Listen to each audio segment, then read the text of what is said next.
مساء الخير على حضراتكم على السريع علشان ما اطولش عليكم كلمتين بسرعه كده. ما تنسوش الاول اللايك والشير عشان المعلومه توصل لغيرك باذن الله ودعمكم لينا باذن الله.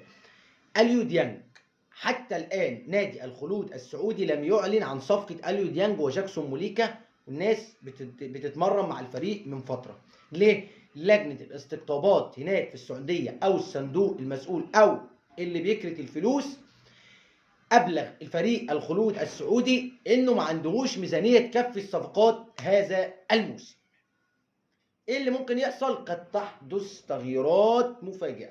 قد يعود اليو ديانج، قد ينظر النادي الأهلي إلى جاكسون موليكا، لسه مش عارفين الأمور هيتم فيها إيه، ولكن ببلغ حضرتك باللي بيحصل. إيه اللي هيحصل؟ مش عارفين. قد تحدث تغيرات مفاجئة قبل الاعلان عن صفقه محمد علي بن رمضان. حاجه تانية على السريع اروح ليها مع حضراتكم على السريع عشان ما اطولش عليكم.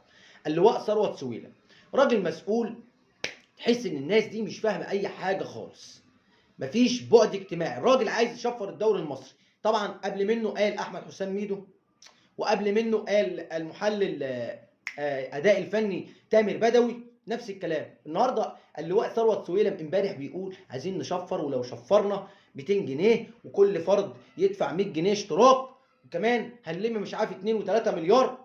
سيادتك عايز تلم فلوس من الجمهور علشان تصرف على الانديه، ومين قال لك ان احنا هنتفرج على الدوري المصري وهو مشفر؟ والله العظيم ان النادي الاهلي في الدوري المصري ما هنتفرج عليه اصلا. اتفرج على الدوري المصري مشفر؟ ما عندكش اي بعد اجتماعي خالص، ولا سياسي ولا اقتصادي، ولا عندك، مفيش. ناس بتقلد من غير ما تعمل دراسه. ازاي؟ انا مش فاهم. احب اقول لحضرتك الكلام ده فنكوش. طبعا كل واحد من الشعب هيدفع، يعني يمشي بتلفزيون في الشارع ولا حاجه ويدفع 100 جنيه. مفيش اي بعد اجتماعي خالص ولا في نظر. تحياتي ليكم.